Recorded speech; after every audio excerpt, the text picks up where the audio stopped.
चवाई साहब के, जो कि OSDO के पद पर है मध्य प्रदेश लोक सेवा आयोग के अंदर। हाल ही में जो है आज के इंटरव्यू के अंदर इनसे पूछा गया कि सर बताइए कि जो है बहुत सारे बच्चों को जो है इंतजार है कि कितनी वैकेंसियां आ सकती हैं मध्य प्रदेश लोक सेवा आयोग के अंदर, और इस बार का जो है 2025 का नोटिफिकेशन कब तक आ जाएगा, कितनी वैकेंसियां आएगी, क्या जो है कुछ सिलेबस में बदलाव हो सकते हैं, या फिर यहाँ पर जो है किसी तरीके की जो है और भी जो है बदलाव, नेगेटिव मार्किंग देखने को मिल सकती है, या फिर राज्य सेवा वन सेवा की 2023 का रिजल्ट कब तक आएगा, कि 87% और 13% का जो है फार्मूला इस पर भी लागू होगा या फिर नहीं होगा। इन सारी बातों के बारे में इन्होंने बताया है। आइए मैं आप लोगों को जो है बारी बारी करके आप सभी लोगों के सामने में बताता चल रहा हूँ, ठीक है ना।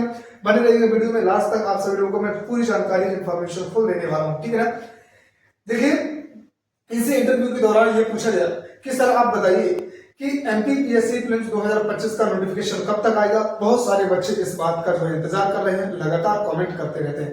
इन्होंने बताया कि देखिए अभी चल रहा है जुलाई का महीना, जुलाई खत्म हो गया, जुलाई अगस्त। उन्होंने कहा कि सितंबर और अक्टूबर, यानी कि सितंबर के लास्ट तक और अक्टूबर के मतलब आरंभ होते ही, यानी कि शुरुआत में ही हम MPPSC प्रीलिम्स 2025 का जो है नोटिफिकेशन जारी कर देंगे, ठीक है ना।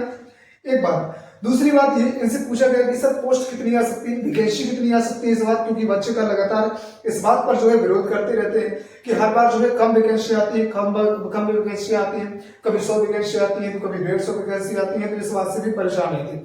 तो इन्होंने कहा कि देखिए इस बार ज्यादा से ज्यादा वैकेंसी आएंगी।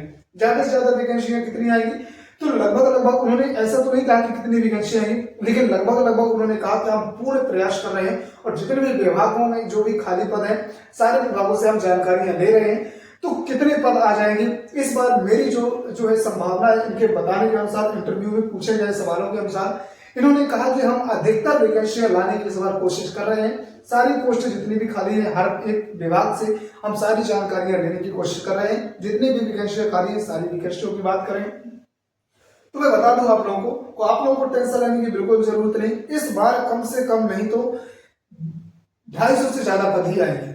MPPSC के अंदर 200, 250 से ज्यादा ही, 250 से ज्यादा ही पद आएंगे। ये बात तो चैलेंजिंग के साथ मैं कह सकता हूं, क्योंकि आप सब लोग जानते होंगे कि जो इन्होंने बताया कि ज्यादा से ज्यादा पद, तो ज्यादा से ज्यादा पद गेन करने की का मतलब है सीधा सा इनका कि 250 से ऊपर ही पद आएंगे। तो तैयार रहिएगा। यहाँ पर जो है और अगली बात, जो सिलेबस चेंज होगा या नहीं, तो सिलेबस चेंज होने के बारे में उन्होंने कुछ भी नहीं कहा। सिलेबस चेंज नहीं होगा, इस बात का मैं आप लोगों को कंफर्म कर दूं कि सिलेबस चेंज नहीं होगा आप लोगों का। अब सिलेबस चेंज क्यों नहीं होगा, किसी तरीके का डाउट में ना रहे तो क्यों नहीं होगा, इसके लिए मैं आप लोगों को बता देता हूं। देखिए 2022 के पहले जो है सिलेबस चेंज हुआ, फिर इसके बाद 2024 के अंदर जो है सिलेबस चेंज हुआ। तो बार बार सिलेबस चेंज नहीं होगा, टेंशन लेने की बिल्कुल जरूरत नहीं, बिल्कुल कंफर्म नहीं, आप लोगों को बिल्कुल जो है दोबारा से जो है सिलेबस चेंज नहीं होगा, इस बात के लिए बिल्कुल कंफर्म, ठीक है। बात आती है नेगेटिव मार्किंग की। बच्चों का लगातार इस बात को भी लेकर कमेंट आता रहा कि सर नेगेटिव मार्किंग को लेकर बच्चे लगातार मेरे पास कमेंट करते हैं। तो मैं आप लोगों को बता दूं कि देखिए नेगेटिव मार्किंग अभी तक नहीं है, लेकिन यहां पर बात ये आई कि नेगेटिव मार्किंग सर रहेगी नहीं रहेगी।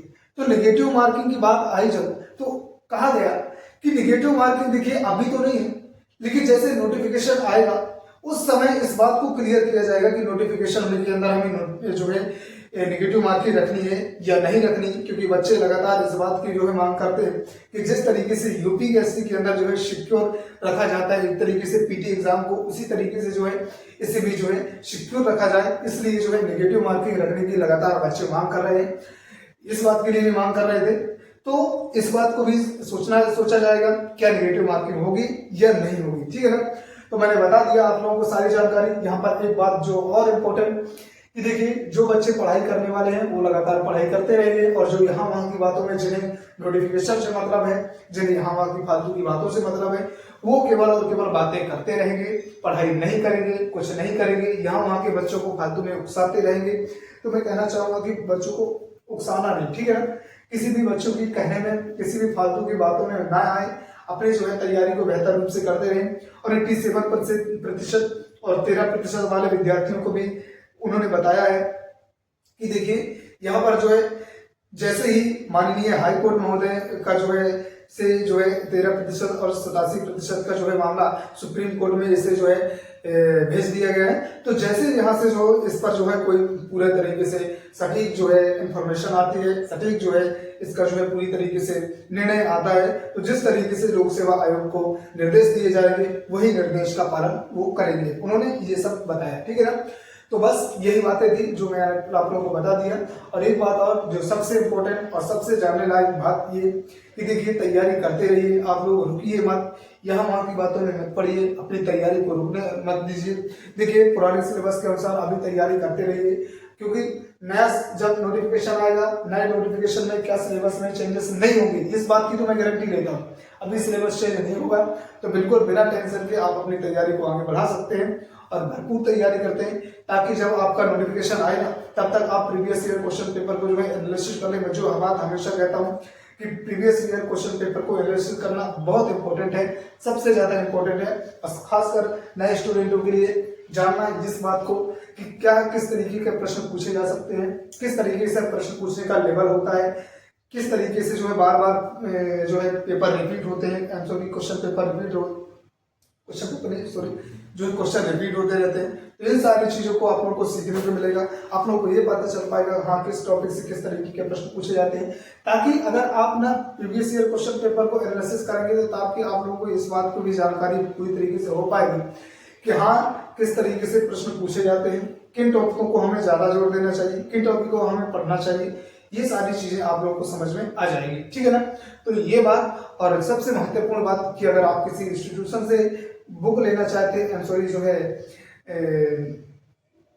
क्या बोलते हैं टेस्ट सीरीज लगाना चाहते हैं, तो अभी जरूर लगा लीजिए, क्योंकि अभी अगर आप टेस्ट सीरीज लगाएंगे ना तो आप लोगों को बहुत प्रॉफिट होने वाला है। लेकिन कुछ लोग अगर मेरे से ये पूछ रहे हैं ना, बहुत सारे बच्चे ये भी पूछते हैं कि सर हमें जो है अभी टेस्ट सीरीज लगानी चाहिए या एग्जाम के टाइम, तो मैं उन लोगों को बता दूं कि एग्जाम के टाइम पे आप लोगों को टेस्ट सीरीज लगाने की गलतियां मत किया करिए। अभी जोड़ करना है अभी कर लीजिए, अभी करेंगे आप लोग तो पता चल पाएगा। अगर आप एग्जाम के टाइम पर करेंगे ना तो होता क्या है कि जब आप एग्जाम के टाइम पर जो है टेस्ट सीरीज लगाने बैठते हैं तो आपने सिलेबस ही कंप्लीट कर लिया होता है। अब ऐसा तो है नहीं कि वही जो है टेस्ट सीरीज का जो है सीधे प्रश्न उठकर आ जाएगा, तो आप लोगों से अगर प्रश्न नहीं बनते ना तो बच्चों के दिमाग में जो है डीमोटिवेशन आता है, बच्चे अपने आप को ये सोचने लगते हैं कि हमने पूरा सिलेबस भी खत्म कर लिया और हमसे जो है प्रश्न भी नहीं बन रहे, तो ये संभावनाएं होती है, तो उनको जो है डीमोटिवेशन आता है। इसलिए मैं कहना चाहूंगा अभी जो है लगाइए, बाद में टेस्ट लगाने की गलती मत करेंगे, ठीक है ना। तो बस इसी के साथ आज के इस वीडियो में बस इतना ही। मैं आप लोगों को सही और ऑथेंटिक जानकारी के साथ आप लोगों को बताया हूँ।